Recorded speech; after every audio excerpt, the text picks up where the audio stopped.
section, and I know that some of you are keen to get your teeth into, right, so what are we going to do? So we're going to do a little bit of an exercise that is a visioning exercise, and I would like you all to close your eyes.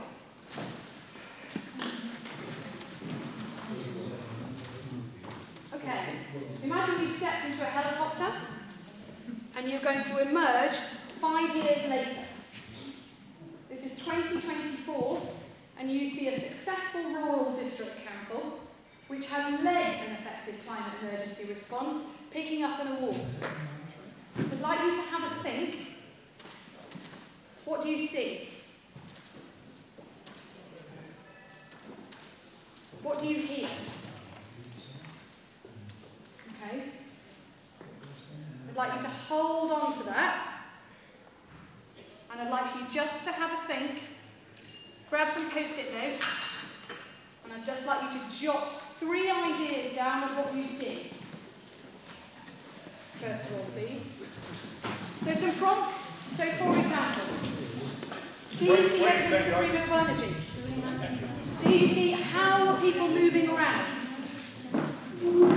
What do the local businesses look like?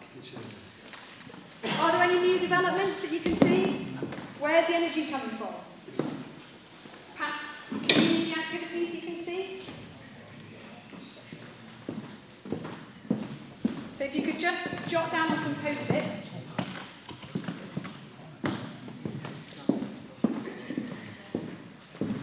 Five years might not seem very much, but within 5 years we will have missed our carbon budget. You all done? Okay, what I'd like to do now is to take your post-its and to share them with your group on your table.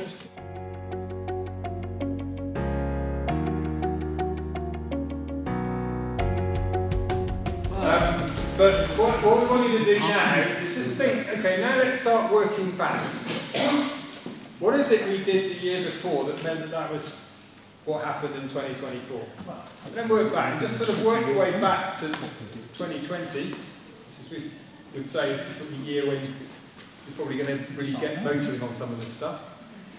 So that you can start to kind of try to work back what were the steps you took. And it may not be terribly linear. It may not be that the first thing you do is do a little bit of what the end thing is. But in one case over there, they had what they'd see as a meeting of all the leading kind of CEOs and organisations across the thing. And they wanted to put it in year 1, but you'd hope it was still going in 2024. So that is a very linear thing. We call the meeting in 2020 to get to that. But other ones where it's sort of, you might have to create some conditions. Use your levers of influence to encourage other people to do those things in your area. Otherwise you're going to get stuck with, how can we do all this stuff? There's a load of things we want to see and we can't control most of it. So go back to levers of influence and think about what were you doing as a council. So this is more what you're going to see in here. Think back in the previous years, what were you doing as a council that meant that that was coming forward? See what I mean? A few nods and a few people going, but I take that as your neural pathways going, I've got to reconfigure how I think about this stuff. Okay, so you're sort of road mapping in reverse. Does that make sense? Just try.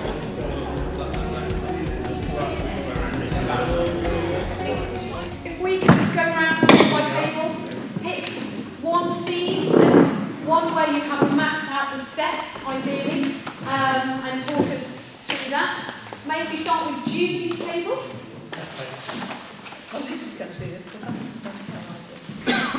This is about the charging points. Yeah, so we were looking at charging points. So our 2024 vision is there's less cars on the road, and those cars that are on the road, so the personal cars are electric vehicles. Okay, so can everybody hear? Sorry. Yeah. Okay. So going back to 2023, in order for that to happen, we need to increase the charging points, and we need to be in collaboration with local businesses around this. Okay. 2022, we need to have produced a definite strategy and our publicity on this. Okay. But before we have our strategy, strategy, we need to have done some kind of pilot study, and we need to have invested into some charging points so that people can see that they're there, they can see this is happening, people start buying into it. In 2020, so next year, we'll be working with our business partners and inviting them to work with us as a local authority in order to work towards this vision. Okay, what does everybody think? Does anybody have any other steps they would put on that? Or does anybody else have that vision of less cars on the road and the transition to EV? Well, we feel there's actually a business opportunity for businesses to encourage customers to come take up charging points, they can advertise it, and customers will come then. Yeah, nice. Yeah, especially places like hotels and pubs and things like that to encourage tourism as well. Excellent. Do you have something to say? Can I be controversial Yeah, please do. and say that whilst I absolutely agree with the vision, I don't think those steps will deliver that vision. Because in terms of that vision, and what was the vision again about? Having less cars, less journeys, and How much less? electric vehicle How much less? completely. Well, it could be one car. So you're saying completely? Yeah. So there's just electric cars and That's a vision, yes, it's a vision. okay. So So a different question to you, because we're challenging it. What of those things wouldn't you do? I'd do all of them, but I'd do them all now. And they need That's to a happen. different point you're making now, in the way in which you attack that, I would say. Right, okay, so all those points that they've made out, they need to happen now if we want to get to that vision by 2024, is my point. That's a very different way of presenting it Okay. than saying that won't be enough. We So- have to do 5 steps. Yeah, okay. Maybe a product of the exercise, which is that you basically work out what you need to do and then just spread it out one thing at a time. If the suggestion is you need to do it all now, or spread it out over the next 18 months or so, that's a useful and great thank you for that. Okay, Well, right. that is the natural course of things with council. It takes more than 1 year to do it. Come just, sorry. Yeah, This one. can you just speak up a little bit if they want to hear? You've got some other things to I do just then. said our idea was trying with your vision too. Right, what was your idea? Our idea was to have an autonomous electric vehicle on the disused railway line between Beer Alston and Tavistock to stop the traffic going there. The vision was Neil collecting his award.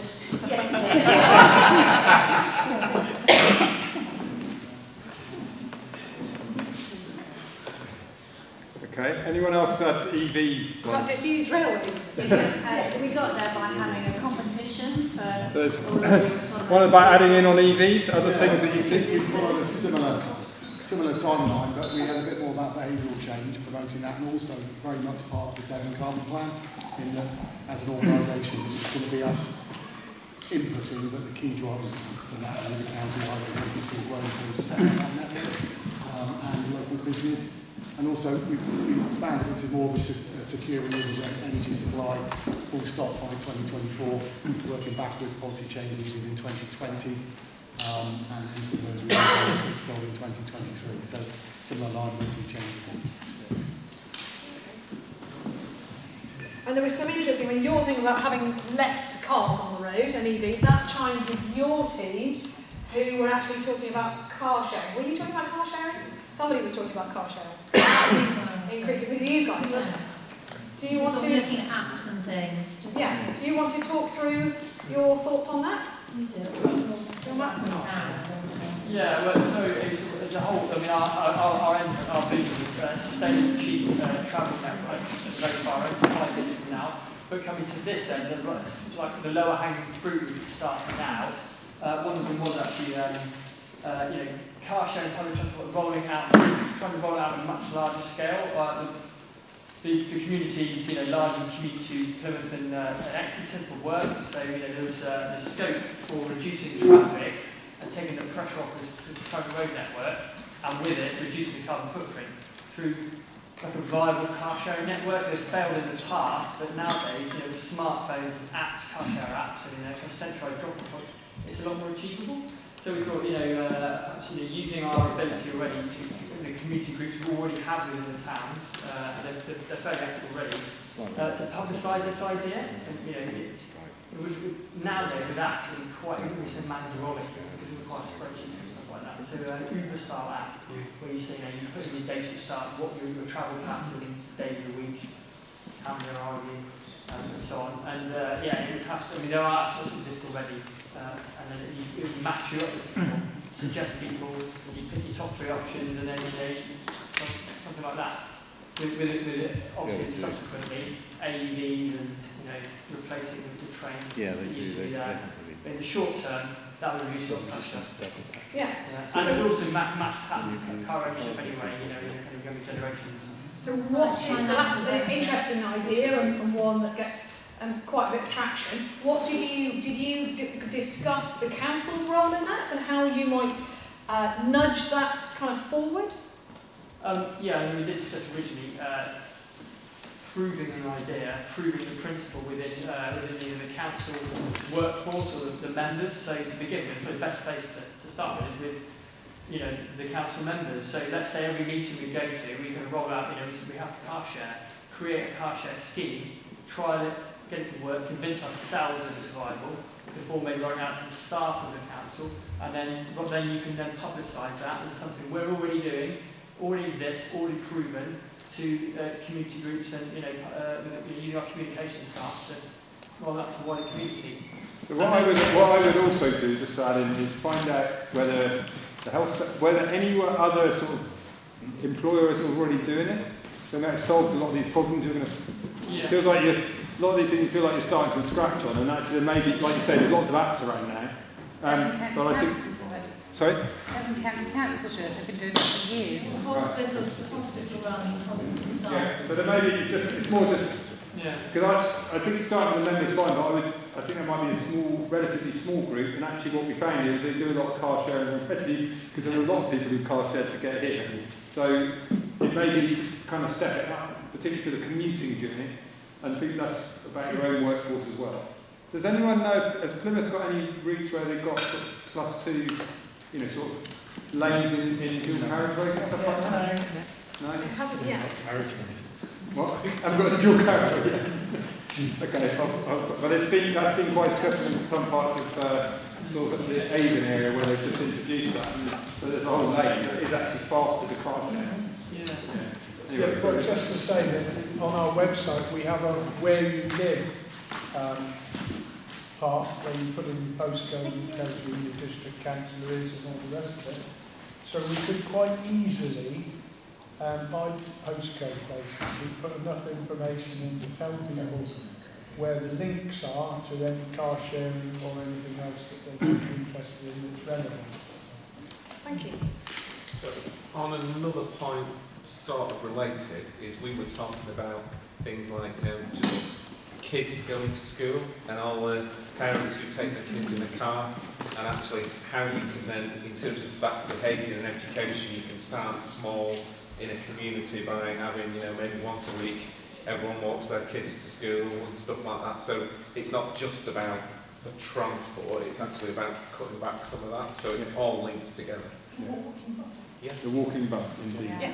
And sometimes, Sustrans, I know a number of you will know, is a sort of active travel charity. They've done various schemes where they've, rather than kind of focus on the school run or the commute run, they focus on another regular trip people make to try and get them to change. Because a lot of it is like habit or concern that car shares in particular, well, they want to leave at a different time than I want to, or how would I know who they are, and all that sort of stuff. And actually there's other people who've already worked through that, how you deal with some of those things. But the school one of the things I found is a lot of people are dropping their kids off and then going to work. So you've got to sort of like, oh, hang on a sec, it's not just one journey. But the social value of walking together to school compared with sitting in the back of a car is quite significant. So but we should add all those things. We move on to another area, another goal. Do you want to? You have one about young people. Yeah, I was just going to say. We've got lots and lots of different ideas here, but the one the sort of standout one was all about young people, and it was kicked off, I think, really by Lou's comments about youth councils or youth panels, and we kind of realised that we've got 4 years here. In 2024, 18-year-olds are going to be 26. So what we've got to really do, and I don't think it can be denied, that young people are really quite passionate about this whole thing. So it's very, very important that we engage them as fully and as early as we possibly can. So in this 4 years, we've got to, we are going to be handing over the baton of these things. We're all sitting here learning about this and thinking about it. It's very, very important that we actually pass that on to young people. The end state that we've got here, which I think is probably the most important, is young people in the council chamber. So we feel that it would be very important by then, if not before, that we have more younger people in the council chamber. Let's face it, an awful lot of us, this is past the next council election, by the way, a lot of us are not going to be involved in this anymore, for one reason or another. So we've got to get those young people on board, we've got to inculcate them, that's the wrong word, we've got to educate them. And I'm going to be rude now. How many people in this room are under 40? Please put your hand up.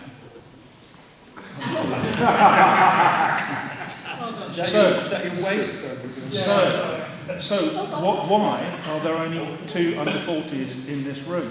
I suspect it's because of the working practices and arrangements in council chambers.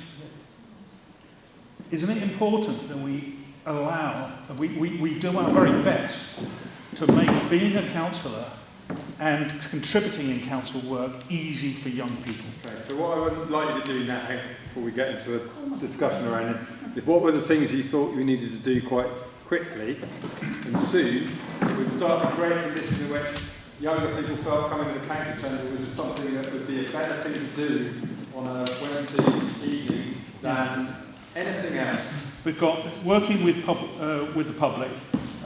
What do they most... Sorry, can you read that? What do they want for their communities? Tell residents what is already happening.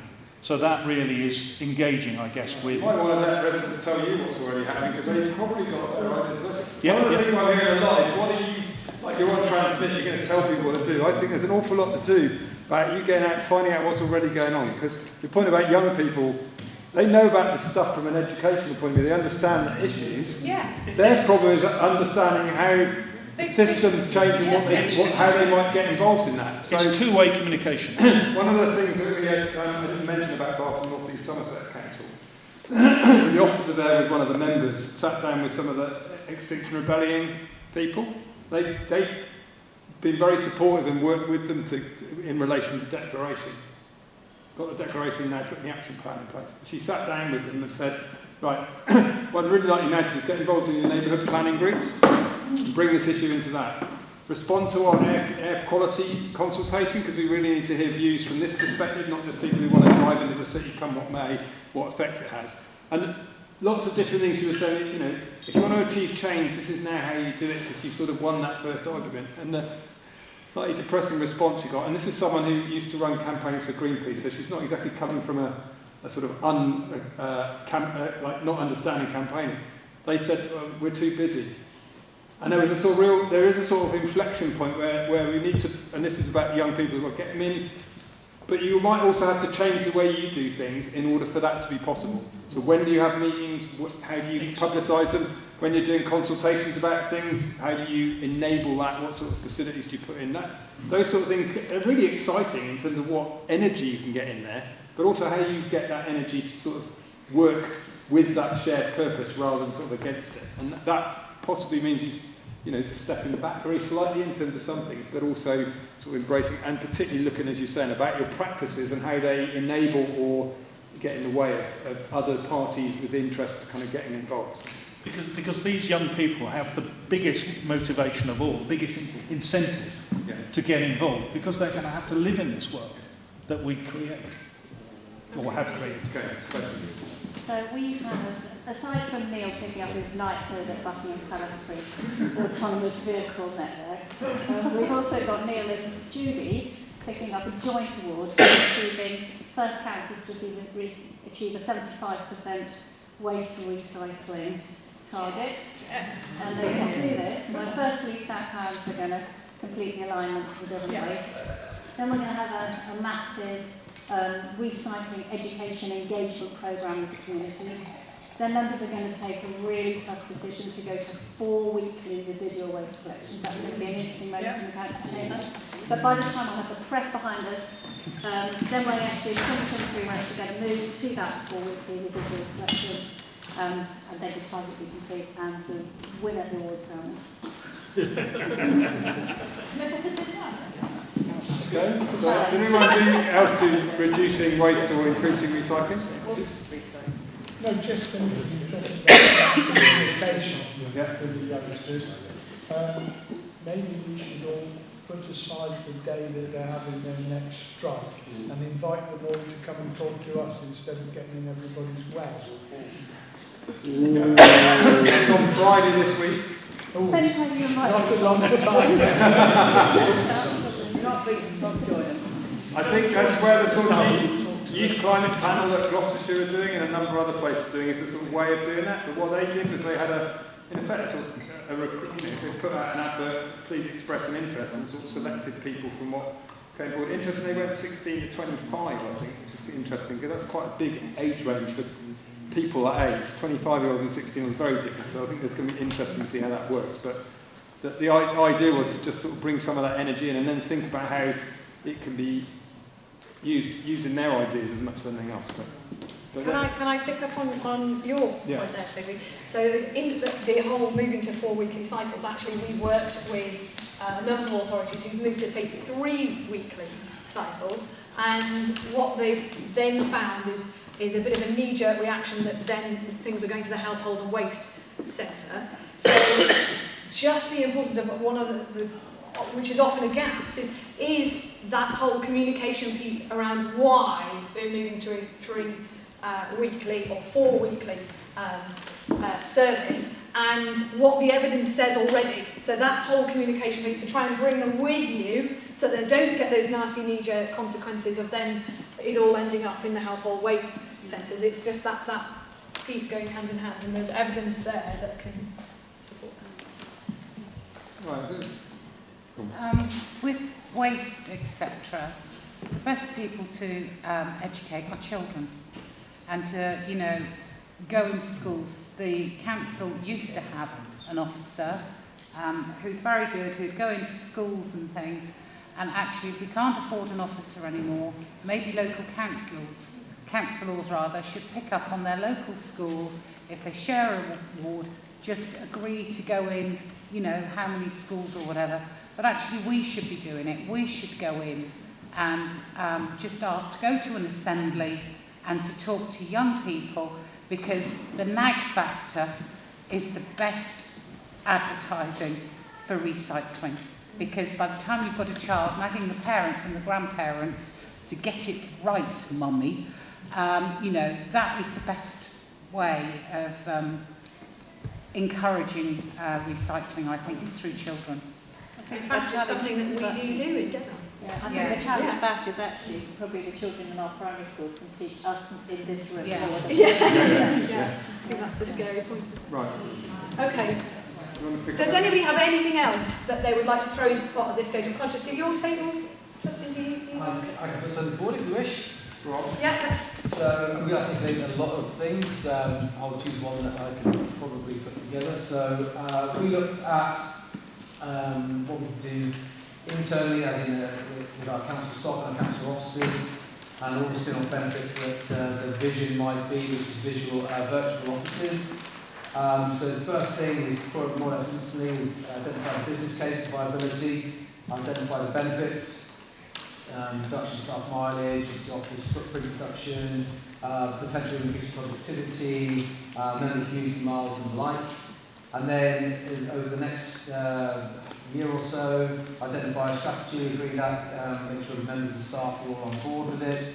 Source suppliers, almost through a procurement process, obviously through a green procurement process policy, which I know we're just about to put in place. And then to change our IT, both hardware and software, that takes a little bit longer to support the idea of a virtual office. next 12 months would be the implementation process, and somewhere around 2023 actual implementation and full blown go for it. That sounds pretty comprehensive. Yeah. Anything else to add to that? Well, there was the other side of the new HQ, so if that didn't work and the business case didn't stack up, it's eco-friendly, 2 into 1, 2 heads better than one idea, and yeah, the offices, but Can I just make an observation on what we talked about? A lot of it was going to be stopped by various sorts of government regulations. Okay. And that is a really big barrier to doing an awful lot of things, is the kind of, you know, just unnecessary regulation there is these days to setting anything up or doing anything. Was there an example? Well, local food production, wasn't it, Judy? It was local, that initially, you know, there's a clause in the contract that you get that says you can't sell any project from your allotment. If you turn it into chutney or something, you can sell it, but you can't sell it fresh. Now, why? That's no, you bonkers. can sell the box. If you say that.